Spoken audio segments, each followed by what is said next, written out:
So welcome guys sa ating market update for this week. Date yun ay February 17, no? For this week. So review natin yung mga previous market analysis natin, fundamental bias, trade ideas sa USD, gold, and Bitcoin. So tingnan natin yung mga fundamentals, no? Economic data report last week. Then ano yung trade idea natin for this week, no? And fundamental bias. So start tayo sa USD. So alam naman natin na bullish bias tayo sa USD since last year, no? Na-anticipate natin yung bullish move na ito dahil yan sa pag-price in ng rate cut sa US, yung central bank. Na-price in siya dito. Yung rate cut anticipation kung bakit bumagsak ang USD dahil yan sa rate cut, pagbawas ng interest rate sa US. Okay? So may hindi naka-mute.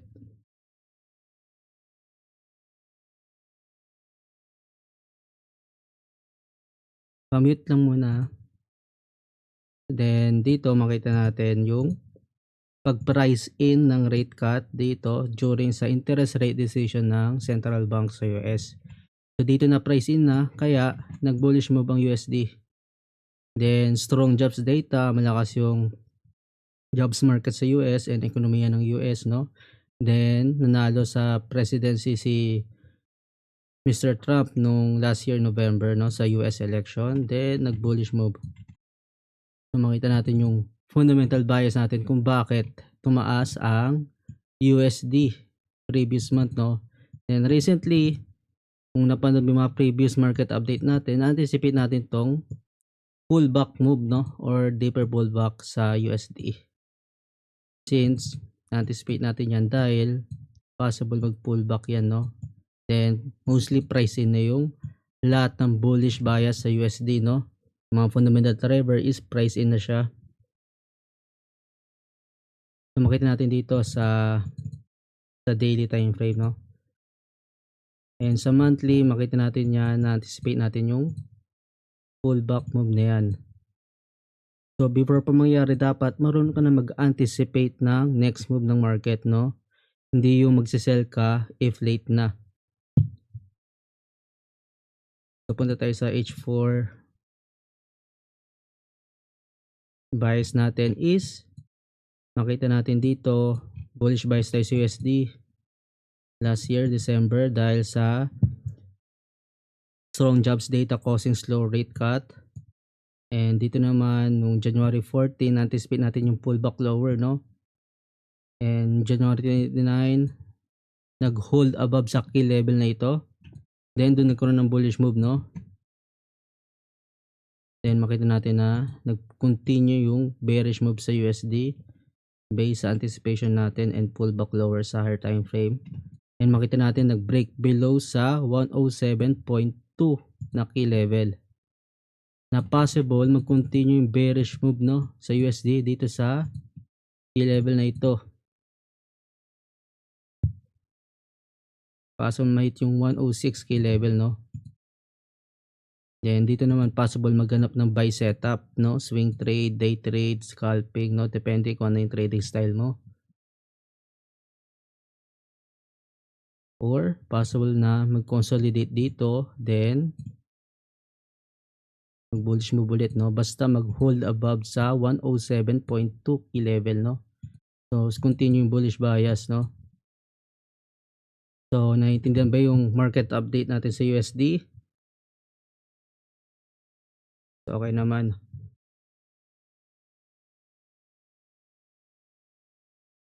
Sa trading system, makita natin sa DXY or USD index, no? Na since last week Monday, no, may sell signal and nag-bearish move. So continue pa rin yung bearish sentiment sa USD kung titingnan mo sa currency pips. Yung real time market data natin sa USD, no, makita natin na mahina ang USD based pa lang sa monthly time frame. Makikita mo dito ay negative 471, no? So napakahina ng currency ng USD. Then i-pair mo siya sa Japanese yen na recently malakas ang Japanese yen dahil sa rate hike, no? yung Japanese yen or yung Bank of Japan lang yung nag-interest rate hike sa currency nila.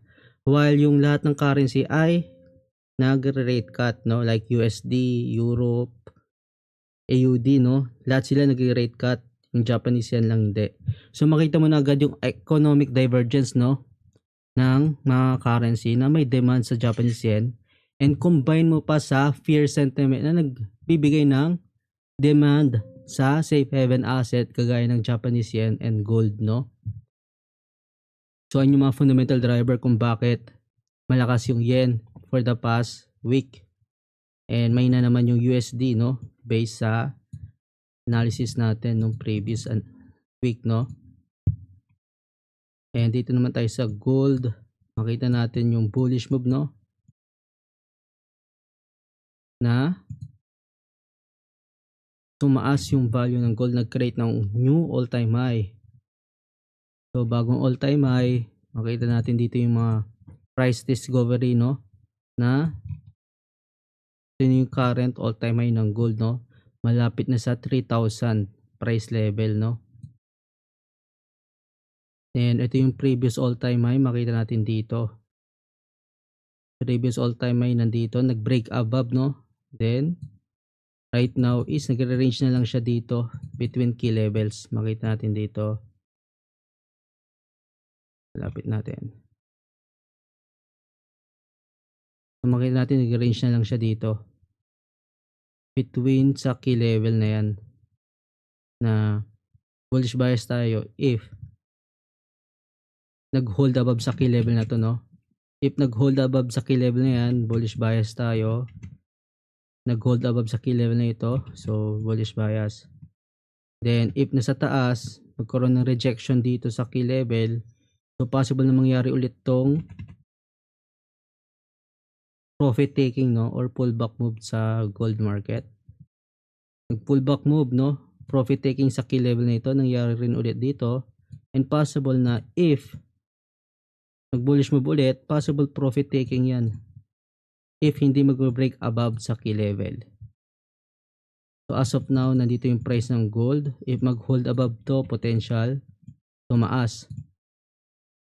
So since malakas yung bearish momentum dito previously, bumaksak siya last week, na possible mag-continue yung bearish move and mahit tong key level, no, 2865 key level.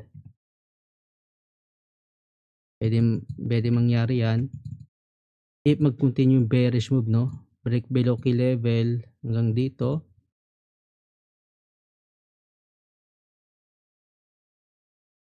So ayan yung analysis natin sa USD ay sa gold market, no, bearish move, no, profit taking based pa lang sa hard time frame. Kung titingnan natin yung market structure sa hard time frame, so tingnan natin yung price action, no, and market structure. Alam natin na sa bullish trend tayo dahil yan sa fundamental driver na kung bakit tumataas ang gold.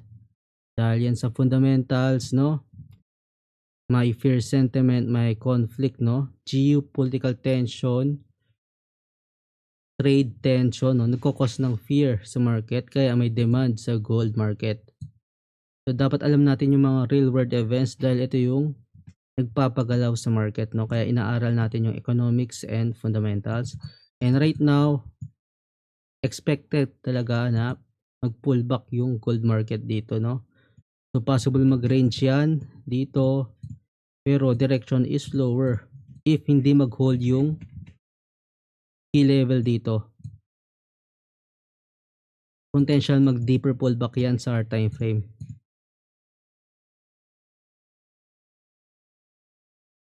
Okay, nakuha ba yung analysis natin sa gold market, no? So alam naman natin na malakas yung demand sa gold dahil yan sa fundamentals, no? Dahil sa fundamental driver like geopolitical tension, no, mostly price in na yon, mga conflict, no, sa Middle East, sa Europe, and recently meron naman tayo trade war tension, no, dahil yan sa tariff na pag-impose ni President Trump sa ibang bansa na nagkukos ng fear sa market. So may question ba sa atin sa gold market, no?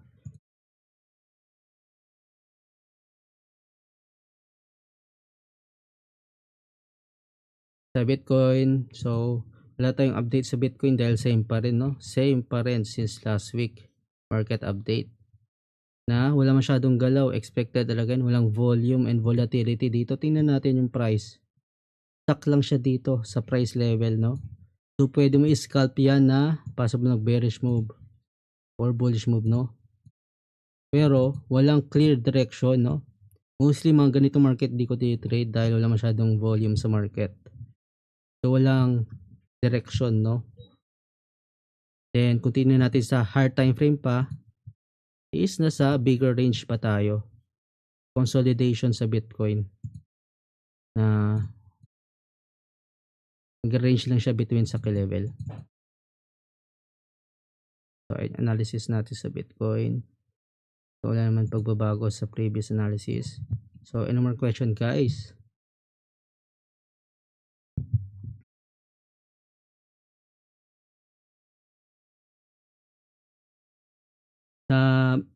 Sa trading system natin, no? Makita natin yung mga confirmation or signal na pwede natin gamitin for entries and exit. So, mga bago, so mag-register lang kayo sa Tickmill broker natin para ma-access yung trading system, no? Yung offer natin na pwede makatulong sa trading natin, no? May real-time data para malaman agad natin yung sentiment sa market, malaman agad yung strength and weakness ng mga currency. Hindi mo na kailangan tingnan yung mga currency pair na to. Hindi mo na kailangan isa-isahin para malaman yung sentiment dahil based pa lang dito sa data, alam mo na agad yung sentiment ng market. Then may mga signal tayo ginagamit dito. Example sa DXY, sell confirmation SAR time frame, no?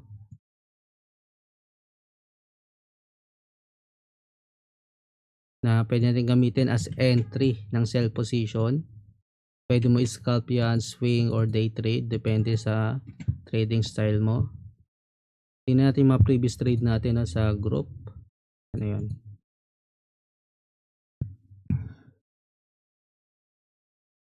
Sa last week trades natin, tingnan natin. Ano yung mga trade?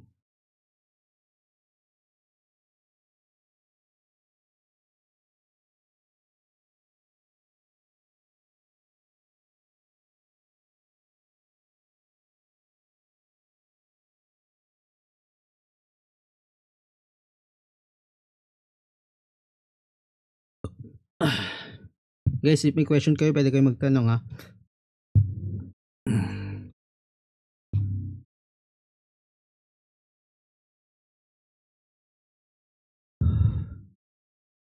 Hanapin lang natin yung previous trades.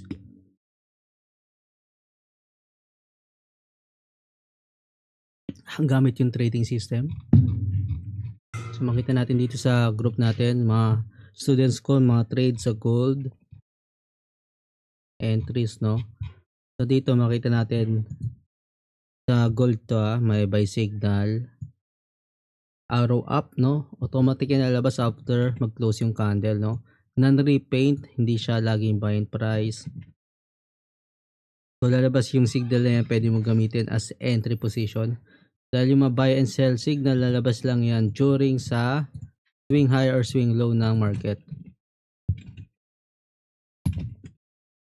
So dyan na lalabas yung mga arrow signal, no? Sa swing low and swing high ng market. Dito makita natin swing low, no? Sa lower time frame, pwede mo scalp yung buy trades. Nakita natin nag bullish move dito, nag-exit na tayo. Then price below key level, no? Another confirmation below siya sa key level na pwede natin gamitin as a bias na potential i-retest ng market yung key level na ito.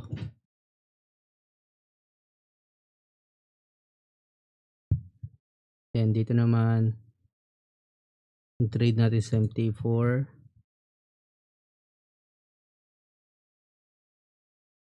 So ito naman sell entry, no? So sa trading, no, hindi ka lang pwede maging isang bias lang na mag-sell ka lang or mag-buy ka lang. Sa market, pwede mo i-take opportunity yung mga sell position and buy position, no? So may mga students ako na nag-sell position sa gold habang ako nagba-buy position, no? So depende yan sa ano yung trading style mo, kung saan ka mag-entry, no?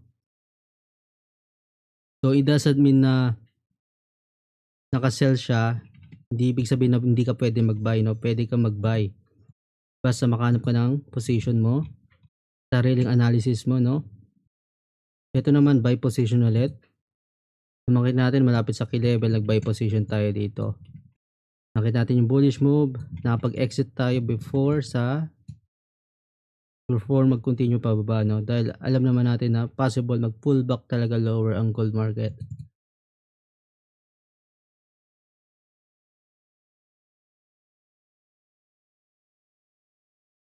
Buy position, yan.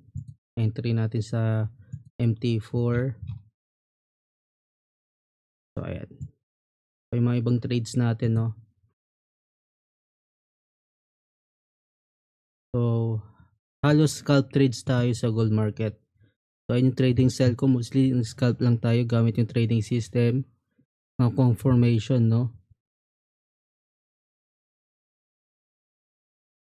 So pwede kayo mag-drop ng question guys regarding sa trading, no? Fundamentals, technicals, trading system, no? And recently kung titingnan natin yung gold,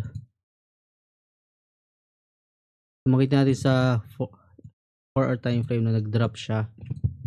Then naka-recover yung market dito, nag-bullish move, no? Pwede mo i-take advantage na mag-hold above sa key level na ito. May key level dyan. So punta tayo sa 15 minutes sa lower time frame. So makita mo yung mga key level dito, no? Key level to na pwede mo gamitin as buy entry. If mag-hold above yung price dito, bullish bias ka dahil nag-hold sa key level, no? Eh nakita natin nag-bullish move yung gold market dito.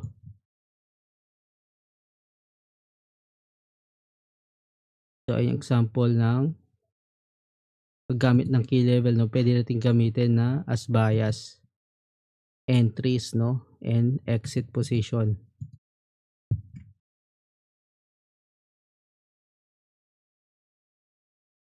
Any more question guys? So if wala pa kayong broker, pwede kayong mag-register dito, no? Ano yan? So dito, register lang kayo sa broker ng gamit natin.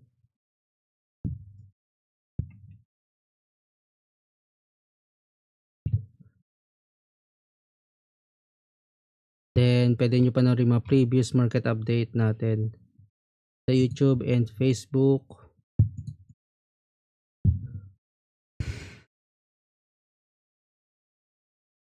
So pwede nyo panoorin dito. So yan, mga previous market update natin, pwede nyo panoorin dito. Ipopost natin sa Facebook, no? Basta add nyo lang ako sa Facebook or follow sa Facebook, no? Para mapanood nyo lagi yung update natin.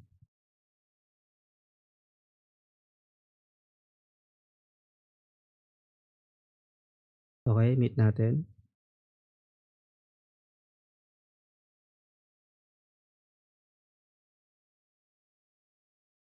Okay. Wala na.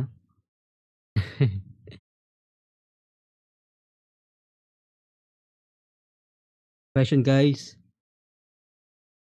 Yung market update sa Facebook natin ipopost. Then yung coaching session naman nandito saan yun? Dito. Sige.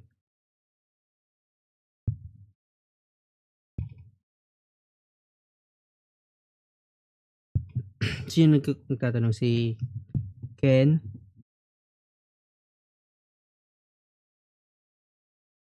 Question mo ulit?